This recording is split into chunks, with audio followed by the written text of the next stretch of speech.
Alhamdulillah, puji syukur kita panjatkan kehadirat Allah Subhanahu wa taala yang selalu memberikan rahmat, nikmat dan karunia besar kepada kita semua, sehingga dengan rahmat, nikmat dan karunia-Nya pula pada subuh hari ini kita bersama-sama diberikan kesempatan untuk melaksanakan salat subuh berjamaah dan melanjutkan pengajian kita. Insyaallah hari ini kita membicarakan nama Allah yang ke-75. Nama Allah yang ke-75 yaitu Az-Zahir. Az-Zahir. Az-Zahir itu artinya yang maha nyata, yang maha tampak, yang maha terang. Kata Az-Zahir sendiri itu berasal dari kata Zahara yazharu zohran. Zahara yazharu zohran itu artinya nampak, lahir, terang, nyata. Jadi Allah itu maha jelas, maha nyata, maha terang. Di dalam surah Al-Hadid yang dalam pertemuan lalu juga sudah kita baca bersama-sama, Allah Subhanahu wa taala berfirman, A'udzubillahi minasyaitonirrajim. Bismillahirrahmanirrahim. Huwal awwalu wal akhiru waz zahiru wal batin wa huwa bikulli syai'in alim. Dialah Allah yang awal, yang akhir, yang zahir, yang batin, dan Dia Maha mengetahui segala sesuatu. Jadi di sini ada beberapa nama Allah yang dicantumkan di dalam surah Al-Hadid. Pertama Al-Awwal, yang kedua Al-Akhir, ketiga Al-Zahir, keempat Al-Batin. Al-Zahir kadang-kadang ada juga pengertian yang lain selain dari nyata, terang, tampak, yaitu yang paling tinggi atau yang paling di atas. Jadi kadang-kadang Az-Zahir itu bisa juga bermakna yang paling tinggi atau yang paling di atas, dan tidak ada lagi di atas daripada itu. Jadi kalau misalnya masjid kita ini ada atap, ada sutuh ya di atas sana, kalau kita naik ke atas atap tidak ada lagi di atas atap itu atap yang lain. Nah itu juga disebut dengan kata Az-Zahir. Paling tinggi, itu paling tinggi. Pengertian semacam ini tercermin atau tergambar antara lain di dalam doa. Ada doa yang diucapkan, yang disabdakan oleh Nabi besar Muhammad SAW. Nabi itu berdoa antara lain seperti inilah.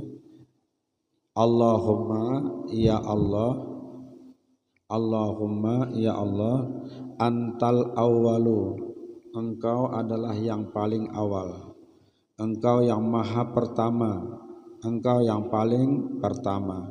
Falaisa qablaka syai'un, tidak ada sesuatu pun sebelum kamu. Ya Allah, engkaulah yang awal, tidak ada sebelummu. Wa antal akhiru, falaisa ba'daka syai'un, engkau adalah yang paling akhir, Allah yang paling awal, Allah yang paling akhir.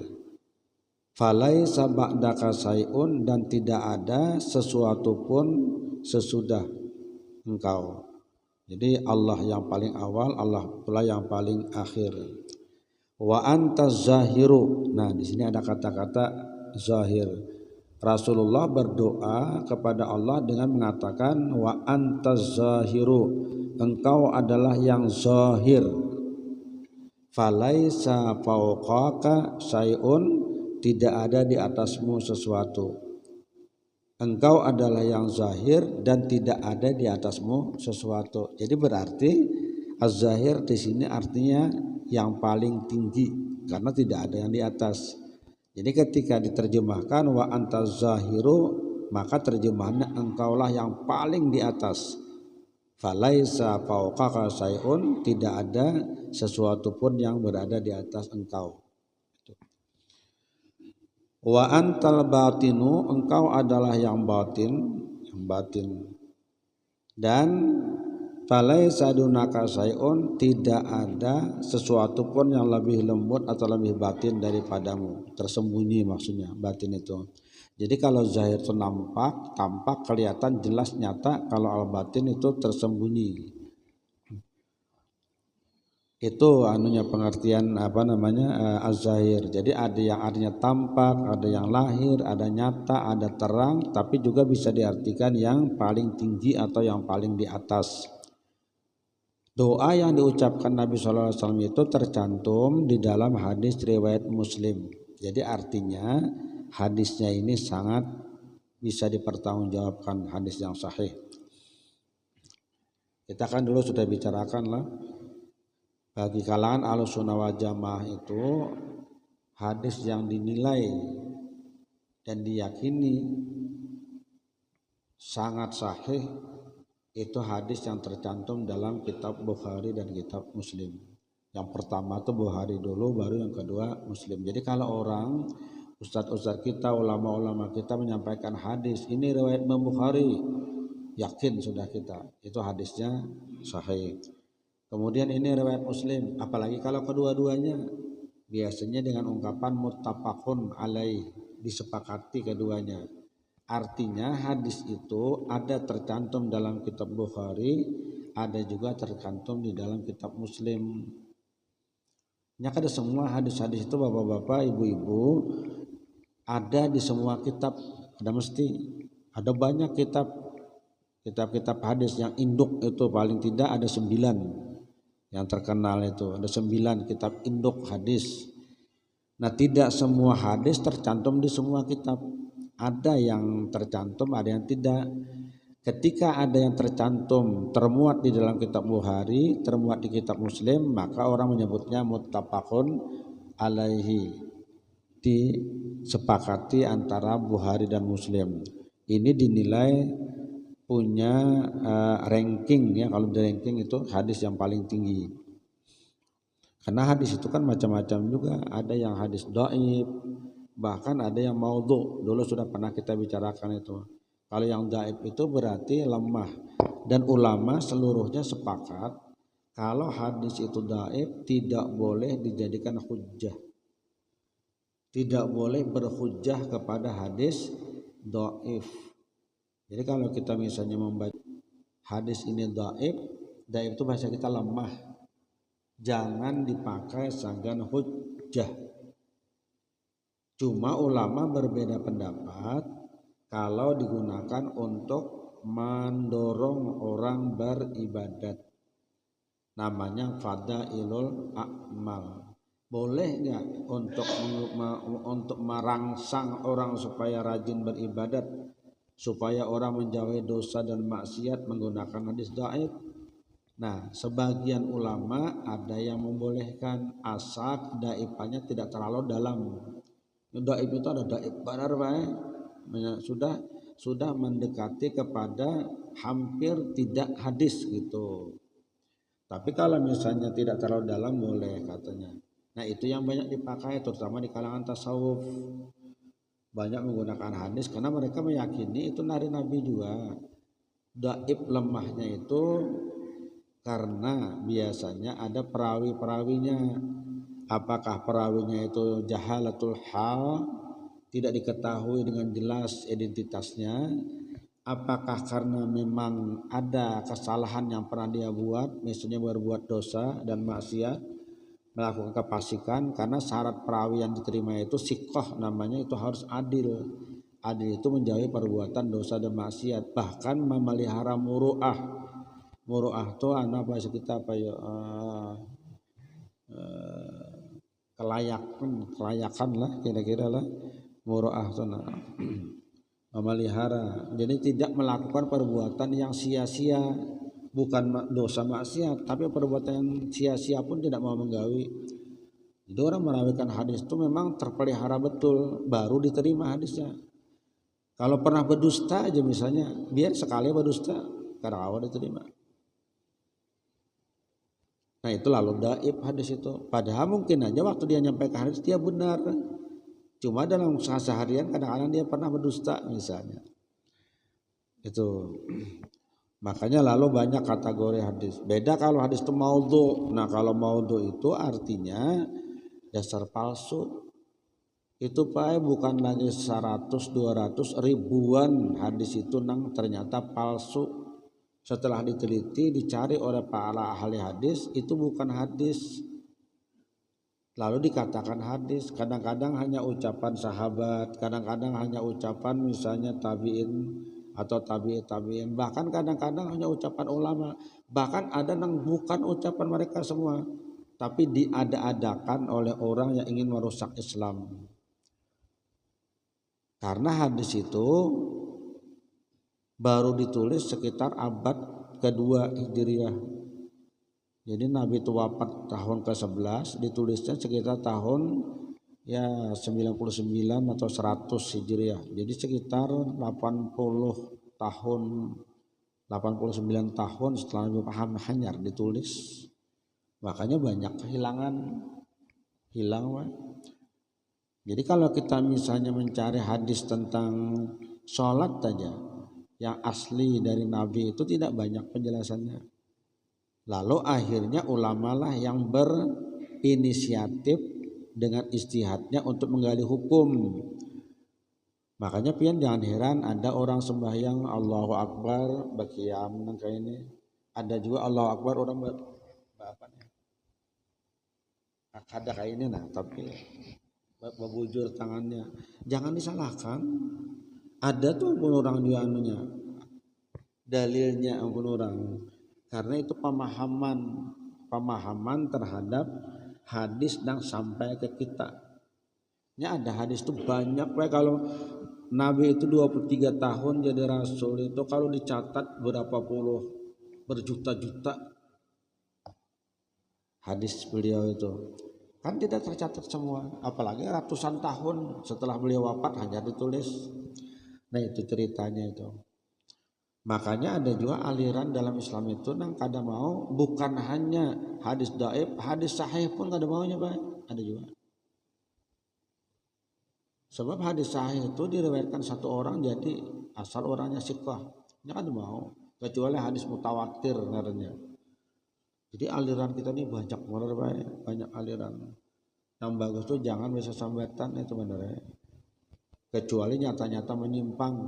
Kada bersembahyangan misalnya. Nah, kalau itu kan awal itu karena sudah disepakati seluruhnya bahwa salat itu hukumnya wajib, tidak ada seorang pun yang boleh meninggalkannya kecuali berhalangan karena ada halangan syar'i. Lalu ada ajaran mengatakan kita perlu sembahyang lagi sebab bila sembahyang itu kita belum sampai pengenalan kepada Tuhan. Nah, jangan kalau itu. Nabi aja kada pernah meninggalkan. Nah, itu kalau itu lain itu. Tapi kalau hanya soal paham-pahamnya saja yang berbeda-beda, jangan saling menyalahkan. Hadisnya sama, pahamannya berbeda. Hadisnya Pak itu juga, tapi memahaminya berbeda-beda. Nah itu yang terjadi sekarang inilah. Lalu orang saling menuduh bid'ah, segala macam kada berdalil. Padahal ulama itu tidak mungkin mengeluarkan satu hukum, istinbat hukum di dalam ayat Quran atau hadis Nabi, kemudian menentukan hukum tertentu kalau tidak ada dalilnya. Ada dalilnya. Karena dalam Quran, dalam hadis itu tidak seluruhnya secara detail diajarkan oleh Allah. Allah menurunkan Quran itu sifatnya umum, global. Jadi kadang-kadang kecil-kecil apa detail-detailnya itu. Maka dari itu kalau tiba-tiba ada beda pendapat di antara masyarakat, di antara ulama, itu kita anggap wajar. Selama tidak menyimpang. Jadinya ada dua apa ya? Ada ngarannya inhiraf, ada ngarannya ikhtilaf.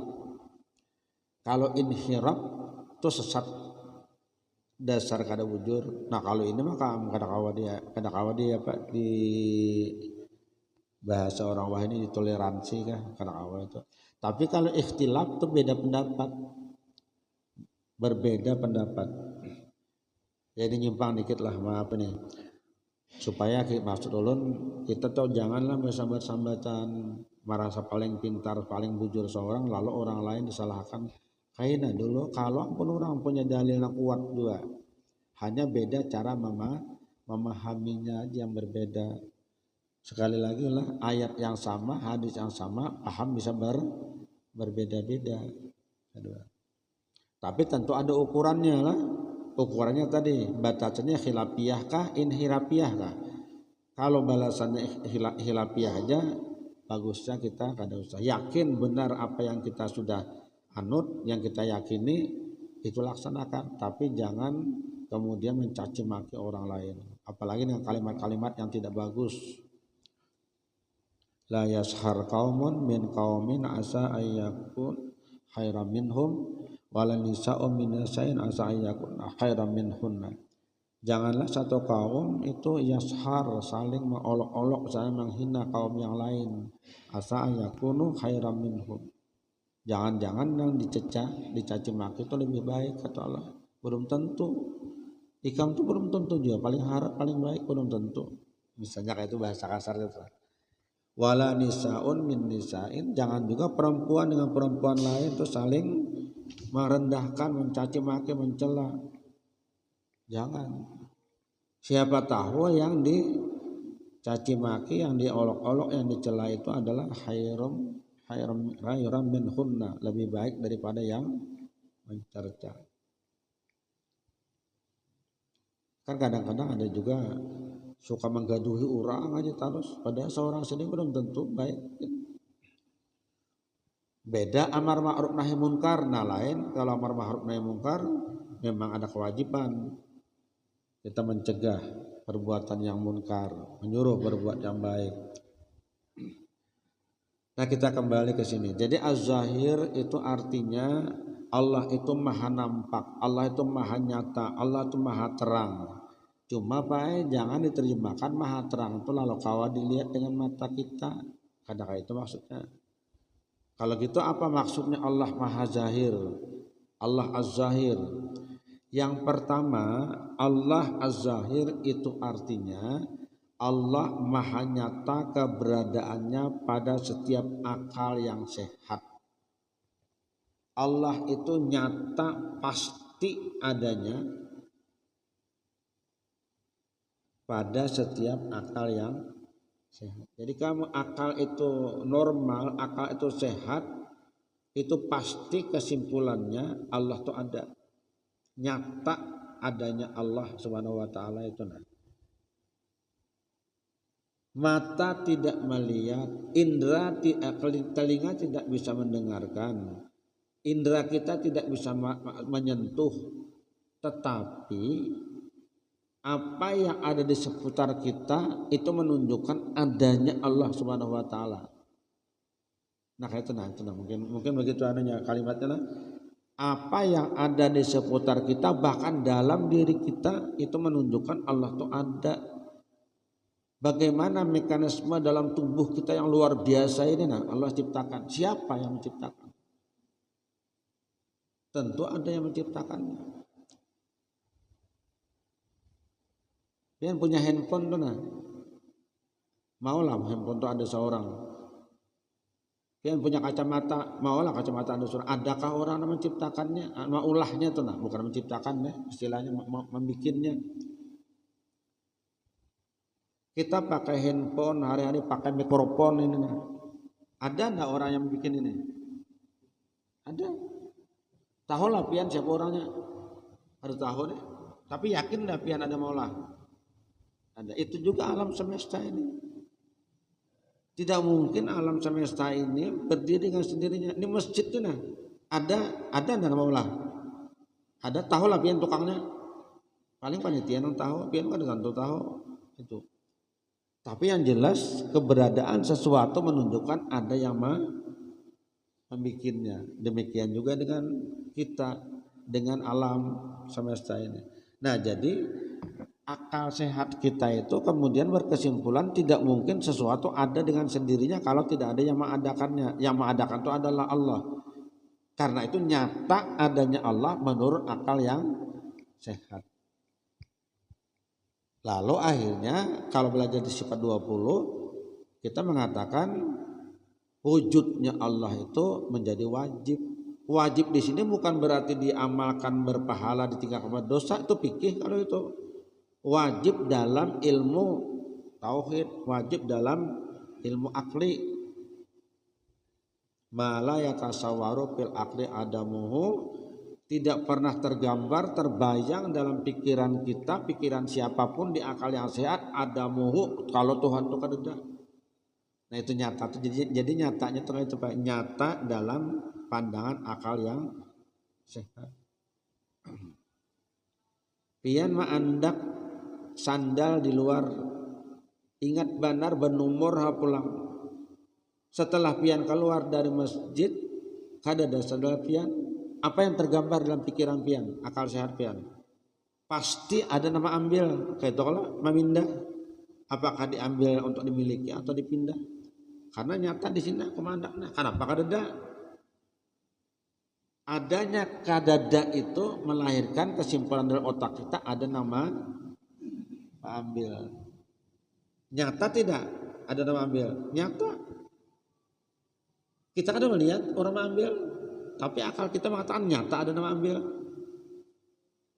Soalnya panitia anak akan ke atas memindah. Supaya kalau hujanan jangan hujan, ada nama ambil. Padahal kita kan tahu siapa mengambil, tapi nyata ada nama mengambil. Nah itu mungkin zahir tuh kayak itu tuh.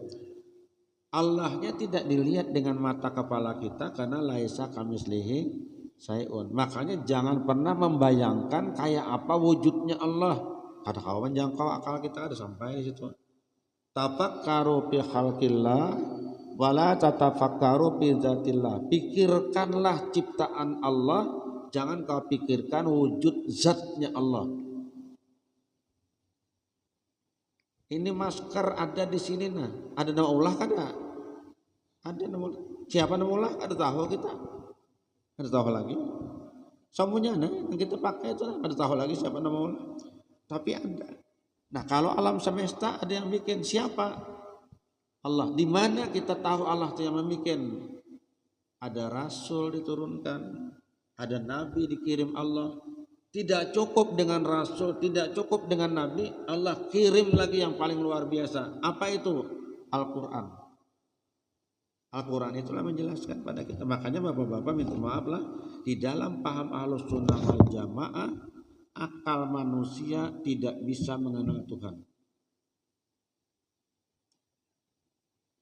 Akal manusia tidak mengetahui Tuhan, tidak bisa mengetahui Tuhan.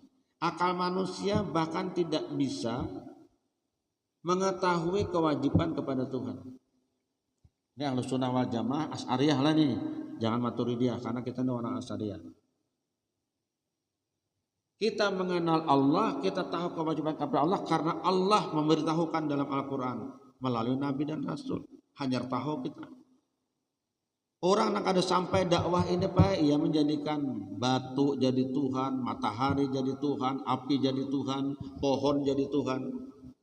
Ada tahu ini? Karena dia menggunakan akal. Jadi maaf ini agak sedikit ekstrim. Dalam paham Asy'ariyah itu lemah sekali kekuatan akal manusia. Siapa yang memberitahukan? Allah. Bahkan kita kada tahu nang baik nang buruk teman mana kada tahu. Nah kalau orang beda lawan orang Maturidiyah, beda lah apalagi Mu'tazilah. Mu'tazilah keras. Tanpa ada nabi, tanpa ada rasul, tanpa ada Quran, tanpa ada wahyu, akal bisa mencari Tuhan. Wah itu orang Maturidiyah, orang-orang Mu'tazilah. Kita ada Mu'tazilah. Jadi banyak pakai aliran itu. Orang Mu'tazilah itu dalam tanda kutip lah dalam bahasa yang agak karas sedikit nah manuhanakan mendewa-dewakan akal. Tapi tetap dalam paham mereka memang Tuhan kirimkan rasul, kirimkan nabi, kirimkan wahyu. Ada kitab Taurat, ada kitab Injil, ada kitab Zabur, ada kitab Al-Quran membimbing manusia. Tapi tanpa itu sebenarnya manusia tahu lawan Tuhan. Itu ujian orang Mu'tazilah. Kita yang Ahlus Sunnah wal Jamaah kada kayak itu. Kalau Tuhan tidak membimbing kita dengan Al-Quran, tidak membimbing kita dengan para rabi dan rasul, kita kada tahu. Nang baik saja kada tahu, nang mana baik, nang mana kada baik. Jadi kita tahu ini baik, ini kada, itu berdasarkan wahyu Allah Subhanahu wa taala. Nah, kembali ke tadi. Jadi zahirnya Allah, tampaknya Allah bukan dalam zatnya yang kita lihat dengan mata kepala, tapi dari asar bekas pekerjaannya. Pian tuh si pembantu di rumah atau ibu istri di rumah, pian misalnya nih tulak pagi ke kantor, berangkat pagi ke pasar, berdagang, usaha. Pada waktu pian berangkat itu, kamar pian itu berantakan, pian gak ada sempat menyempurni. Ketika pulang rapi, apa akal kita waktu itu mengatakan? Mesti ada yang membersihkan. Kawakah pian menyimpulkan yang membersihkan ini ibu, istri pian, ataukah pembantu? Belum tahu pian. Tapi pasti ada.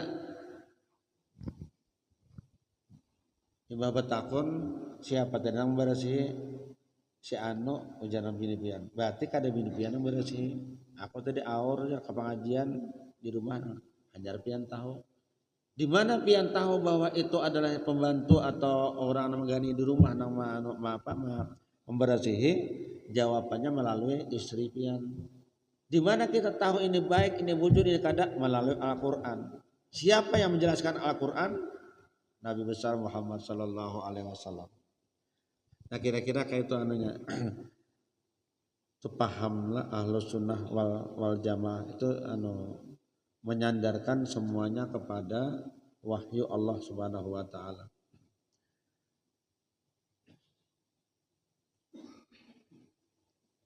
Bisa aja Pak, yang akal itu mengatakan Tuhan itu ada, cuma siapa Tuhannya ya macam-macam dari lahirnya itu. Kalau orang pakai akal, ada yang tadi patung diulah Tuhan, ada yang malah di sungai ada Tuhan, ada dewanya, di sini ada dewa, makanya banyak dewa-dewa baharingan lah itu. Akibat akal itu yang tidak terbimbing oleh wahyu Allah Subhanahu wa taala. Yang kedua, Allah Az-Zahir itu artinya Allah Maha Nyata meskipun tidak bisa dijangkau oleh indera manusia, tetapi alam semesta adalah bukti keberadaannya. Ini yang sudah kita dahului dari pembicaraannya. Kalau yang pertama tadi Allah Maha Nyata keberadaannya pada setiap akal yang sehat. Asal akalnya sehat mesti berkesimpulan ada Allah. Gitu, ada Tuhan. Nah, kalau ini Allah nyata tidak bisa dijangka oleh indera manusia, tapi alam sebagai buktinya. Yang ketiga, Allah Maha Nyata, kemanapun kita menghadap di sana ada wajah Allah. Jadi sebenarnya Pak, Allah itu tidak bertempat, tidak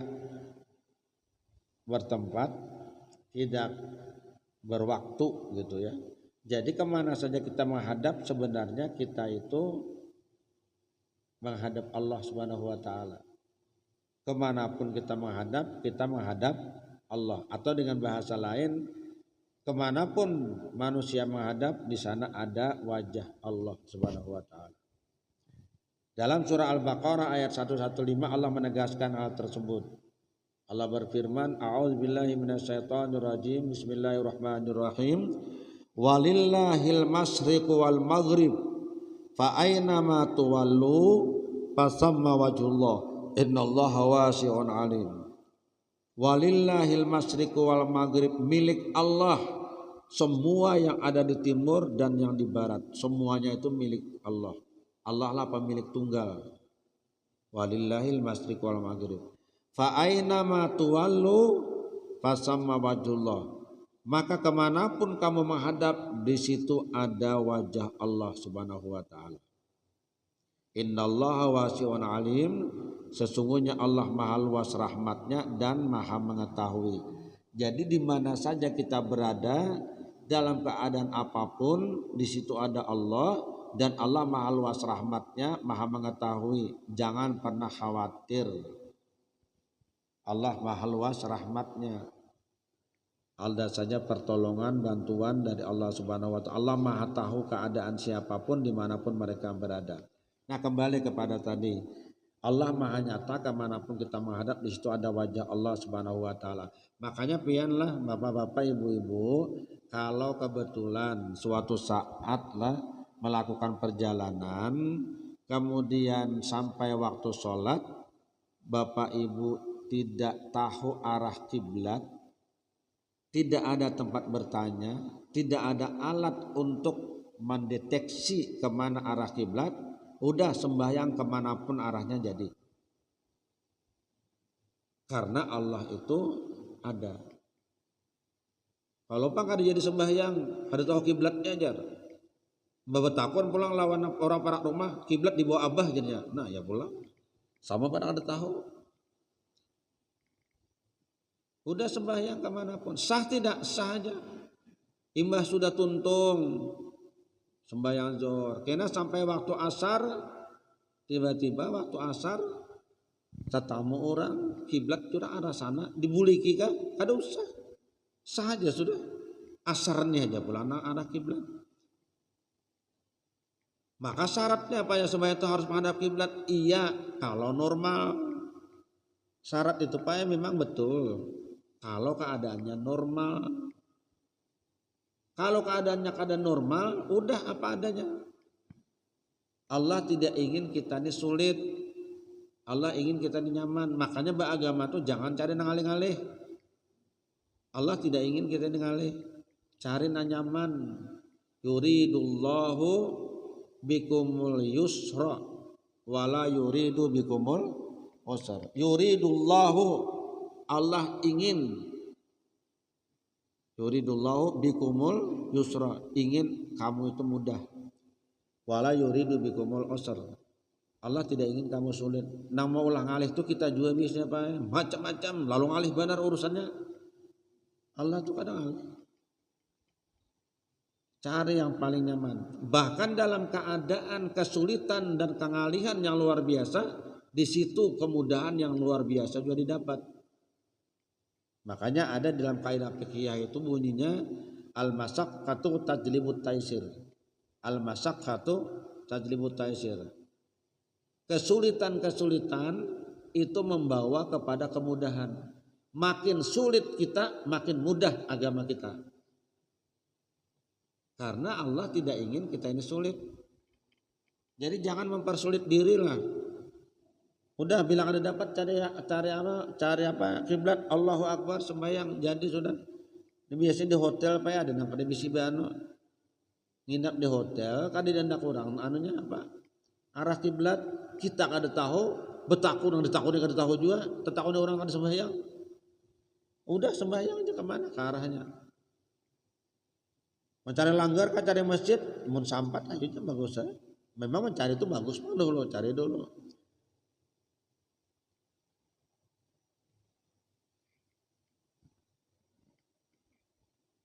Berada di satu tempat, tidak ada makanan kecuali bangkai, parut lapar sudah, bila ada makan lucut, udah panggang itu bangkai makan nggak apa-apa. Bolehlah makan bangkai, kada boleh. Tapi kenapa makan boleh kan tadi? Karena sudah kesulitan. Pokoknya biar sudah sulit jadi mudah.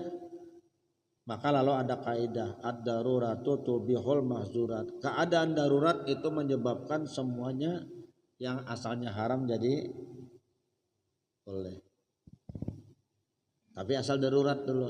Nah itu yang disebut dengan apa tadi istilahnya al-masakah tajribut taisir. Nah setelah itu kita ini jam 6 lewat kurang seperempat lah, jam 7 lah seraknya lah.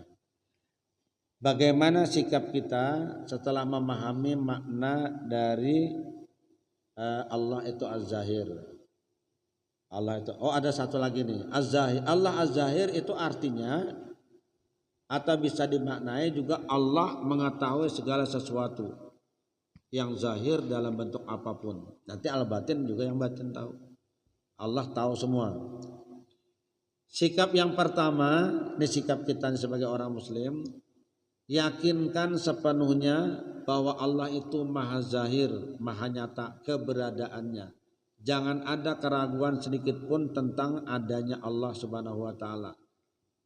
Kekuasaan Allah nampak dalam diri kita, kekuasaan Allah nampak di seputar kita, kekuasaan Allah nampak di alam semesta.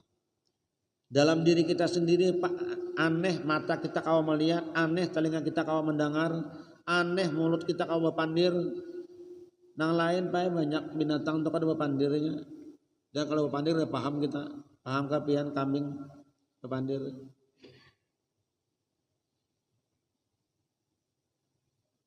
Iwak haruan kayak berpandirnya haruan. Manusia berpandir, makanya ciri manusia itu adalah disebut dengan hayawanun natik. Manusia itu hayawan binatang yang berbicara. Karena itu yang membedakan dengan yang lain. Allah ciptakan kita bisa bicara. Suara orang lain-lain nah pulang. Ada yang bagus, suaranya nyaman didengar, ada yang lapah didengar. Ada kan yang lapah didengar. Nang mau ucap lapah, nang mendengar lapah juga.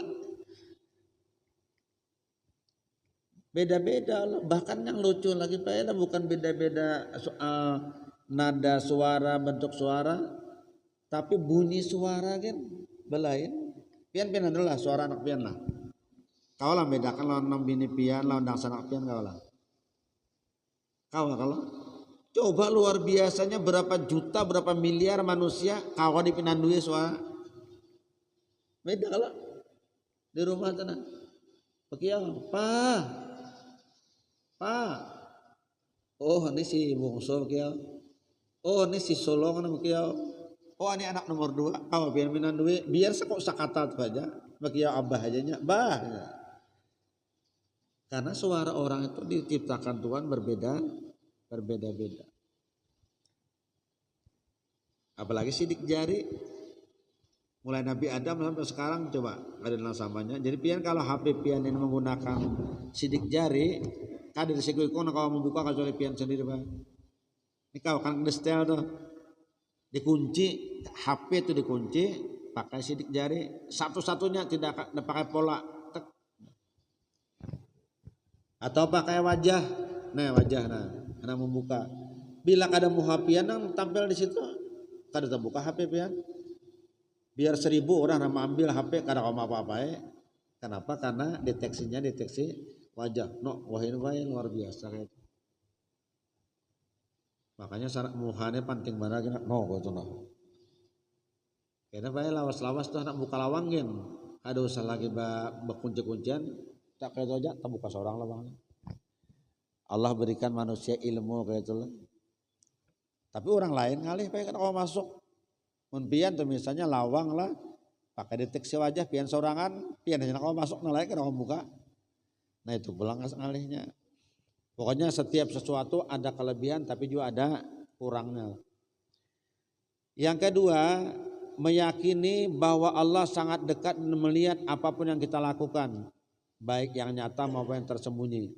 Coba yakinkan betul-betul Allah itu dekat sekali. Aqrabu min hablil warid. Yakinkan itu Allah sangat dekat. Kemudian yakinkan pula Allah maha tahu dengan apapun yang kita lakukan. Sekecil apapun yang kita lakukan Allah tahu. Ini Pak kalau mendalam dalam jiwa kita, insya Allah kita terkontrol. Pegawian tenang. Menggawi yang baik tambah bagus karena kita yakin Tuhan tahu yang kita gawi. Menggawi yang ada baik kedua nih karena Allah tahu. Sebuting ini kan Pak ilmunya terpelihara diri sudah. Sebuting ini aja kalau usah panjang-panjang. Menuntut ilmu itu diwajibkan, harus belajar, tapi jangan nunggu alim menyerba amal. Apa yang kita tahu amalkan. Insya Allah Tuhan memberikan anugerah rezeki ilmu yang kita tidak tahu. Man amila bima alima allamahullahu ilman malam ya'lam. Ada kalau itu kalimat itu. Barang siapa mengamalkan ilmu yang dia dapat, maka Allah akan memberikan ilmu yang belum dia ketahui. Jadi kalau anak ilmunya dapat, amalkan ada dulu. Jangan ngaji terus. Bagus saja Bang. Tapi kadang digawe sebuting-buting, kayaknya sudah tua hanya ajar. Mbak tua uyuh pulang. Orang tua tuh kan tak lemah sedikit awaknya tuh nah. Macam-macam penyakit lintuhut dan sakit kena. Kepala, pening, pusing segala. Lagi anum bihmat.